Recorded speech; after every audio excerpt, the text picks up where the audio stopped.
ಒಂದು ಊರಿನಲ್ಲಿ ಒಬ್ಬ ರಾಜ ಇದ್ದ. ಅವನಿಗೆ 3 ಜನ ಹೆಣ್ಣು ಮಕ್ಕಳು. ಮೊದಲನೆಯವಳು ರತ್ನ, ಎರಡನೆಯವಳು ಮಾಧುರಿ, ಮೂರನೆಯವಳು ತ್ರಿವೇಣಿ. ತನ್ನ 3 ಹೆಣ್ಣು ಮಕ್ಕಳನ್ನು ಕೂಡ ಅತಿ ಕಾಳಜಿಯಿಂದ ನೋಡಿಕೊಳ್ಳುತ್ತಿದ್ದ. ಅವರೆಲ್ಲರ ಬೇಕು ಬೇಡಗಳನ್ನು ತಿಳಿದುಕೊಂಡು ಬಹುಬೇಗನೆ ಸ್ಪಂದಿಸುತ್ತಿದ್ದ. ಒಂದು ದಿವಸ ತನ್ನ 3 ಹೆಣ್ಣು ಮಕ್ಕಳೊಂದಿಗೆ ಮಾತನಾಡುತ್ತಿರುವಾಗ ಹೀಗೆ ಕೇಳುತ್ತಾನೆ. ನೀವು ನನ್ನನ್ನು ಎಷ್ಟು ಪ್ರೀತಿಸುವಿರೆಂದು ಒಂದು ವಸ್ತುವಿನ ಮೂಲಕ ತೋರಿಸುವಿರಾ ಎಂದು ಕೇಳುತ್ತಾನೆ. ಮೊದಲನೆಯವಳಾದ ರತ್ನ ಜೇನುತುಪ್ಪವನ್ನು ತಂದು ತೋರಿಸಿ, ನಾನು ಜೇನುತುಪ್ಪದ ಸಿಹಿಯಂತೆಯೇ ನಿಮ್ಮನ್ನು ಅತಿಯಾಗಿ ಪ್ರೀತಿಸುತ್ತೇನೆ ಅಪ್ಪ ಎನ್ನುತ್ತಾಳೆ. ಎರಡನೆಯವಳಾದ ಮಾಧುರಿ ಸಕ್ಕರೆ ಹರಳನ್ನು ತಂದು, ಅಪ್ಪ ನಾನು ಈ ಸಕ್ಕರೆ ಹರಳಷ್ಟೇ ನಿಮ್ಮನ್ನು ಅತಿಯಾಗಿ ಪ್ರೀತಿಸುತ್ತೇನೆ ಎನ್ನುತ್ತಾಳೆ. ಆದರೆ ಮೂರನೆಯವಳಾದ ತ್ರಿವೇಣಿ ಉಪ್ಪಿನ ಹರಳನ್ನು ಅಪ್ಪನಿಗೆ ನೀಡಿ, ನಾನು ಈ ಉಪ್ಪಿನ ಹರಳಷ್ಟೇ ನಿಮ್ಮನ್ನು ಅತಿಯಾಗಿ ಪ್ರೀತಿಸುತ್ತೇನೆ ಎಂದಾಗ ಅಪ್ಪನಿಗೆ ಬಹಳ ಬೇಸರವಾಗುತ್ತದೆ. ರಾಜ ಅಂದಿನಿಂದ ತನ್ನ ಮೊದಲಿಬ್ಬರು ಮಕ್ಕಳನ್ನು ಮಾತ್ರ ಪ್ರೀತಿಯಿಂದ ನೋಡಿಕೊಳ್ಳುತ್ತಾನೆ. ತ್ರಿವೇಣಿಯನ್ನು ಕೀಳಾಗಿ ನೋಡಲು ಬಯಸುತ್ತಾನೆ. ರಾಜನ 3 ಮಕ್ಕಳು ಕೂಡ ಮದುವೆ ವಯಸ್ಸಿಗೆ ಬರುತ್ತಾರೆ.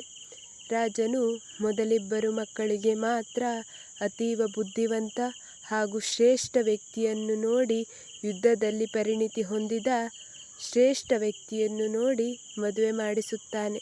ಮೂರನೆಯವಳಾದ ತ್ರಿವೇಣಿಗೆ ಒಬ್ಬ ಗುಡಿಸಲಿನಲ್ಲಿ ವಾಸಿಸುವ ಬಡ ವ್ಯಕ್ತಿಯನ್ನು ಕಂಡು ಮದುವೆ ಮಾಡಿಸುತ್ತಾನೆ. ಹೀಗೆ ಹಲವು ದಿನಗಳು ಕಳೆಯುತ್ತದೆ. ರಾಜ ತನ್ನ 3 ಮಕ್ಕಳನ್ನು ನೋಡಿ ಮಾತನಾಡಿಸಿಕೊಂಡು ಬರಲೆಂದು 3 ಮಕ್ಕಳ ಗಂಡನ ಮನೆ ಕಡೆಗೆ ಹೊರಡುತ್ತಾನೆ. ರತ್ನ ಹಾಗೂ ಮಾಧುರಿಯರ ಗಂಡನ ಮನೆಗೆ ಹೋದಾಗ ಅವರು ರಾಜನನ್ನು ಸರಿಯಾಗಿ ನಡೆಸಿಕೊಳ್ಳದೆ ಅವಮಾನವಾಗುವ ರೀತಿಯಲ್ಲಿ ನಡೆದುಕೊಳ್ಳುತ್ತಾರೆ. ಇದರಿಂದ ಬಹಳ ದುಃಖಿತನಾದ ರಾಜನು ತನ್ನ 3ನೇ ಮಗಳ ಮನೆಗೆ ಹೋಗಬೇಕಾ ಬೇಡವಾ ಎಂಬ ಚಿಂತೆಯಲ್ಲಿ ಮುಳುಗುತ್ತಾನೆ. ಆದರೂ ಕೂಡ ರಾಜ ತನ್ನ ವಾಸ್ತವದ ಸತ್ಯವನ್ನು ತಿಳಿದುಕೊಳ್ಳಲು ತನ್ನ 3ನೇ ಮಗಳಾದ ತ್ರಿವೇಣಿಯ ಮನೆಯ ಕಡೆ ಹೊರಡುತ್ತಾನೆ. ಆದರೆ ತ್ರಿವೇಣಿಯು ಹಿಂದೆ ಆದದ್ದೆಲ್ಲವನ್ನೂ ಲೆಕ್ಕಿಸದೆ ತನ್ನ ತಂದೆಯನ್ನು ಪ್ರೀತಿಯಿಂದ ನೋಡಿಕೊಳ್ಳುತ್ತಾಳೆ. ಇದರಿಂದ ರಾಜನಿಗೆ ತುಂಬ ಸಂತೋಷವಾಗುತ್ತದೆ. ಊಟದ ಸಮಯದಲ್ಲಿ ಸಾರಿಗೆ ಉಪ್ಪು ಕಡಿಮೆಯಾದನ್ನು ನೋಡಿ ರಾಜ ಉಪ್ಪು ಇಲ್ಲದೆ ಸಾರಿಗೆ ರುಚಿ ಇಲ್ಲ ಎಂದು ಮಗಳ ಬಳಿ ಹೇಳುತ್ತಾನೆ. ಆಗ ತ್ರಿವೇಣಿಯು ಹೀಗೆ ಹೇಳುತ್ತಾಳೆ, ಅಪ್ಪ ಜಗತ್ತಿನಲ್ಲಿ ಉಪ್ಪಿಗಿಂತ ಶ್ರೇಷ್ಠವಾದುದು ಮತ್ತೊಂದಿಲ್ಲ. ಉಪ್ಪು ಇಲ್ಲದಿದ್ದರೆ ಯಾವುದೇ ಅಡುಗೆಯೂ ಕೂಡ ಸಂಪೂರ್ಣವಾಗಲು ಸಾಧ್ಯವೇ ಇಲ್ಲ. ಹಾಗಾಗಿ ನಾನು ನಿಮ್ಮನ್ನು ಉಪ್ಪಿನಂತೆ ಪ್ರೀತಿಸುತ್ತೇನೆ.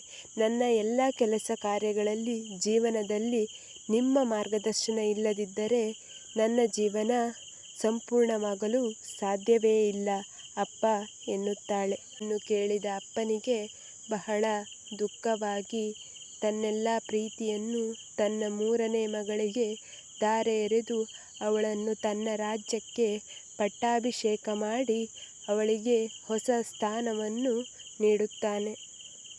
ಮುತ್ತು ಯಾವಾಗಲೂ ಸಮುದ್ರದ ಆಳದಲ್ಲಿಯೇ ಸಿಗುತ್ತದೆ. ಹಾಗಾಗಿ ನಾವು ಮೇಲ್ನೋಟಕ್ಕೆ ಕಂಡದ್ದೆಲ್ಲವೂ ನಿಜವೆಂದು ಭಾವಿಸುವುದು ಸರಿಯಲ್ಲ.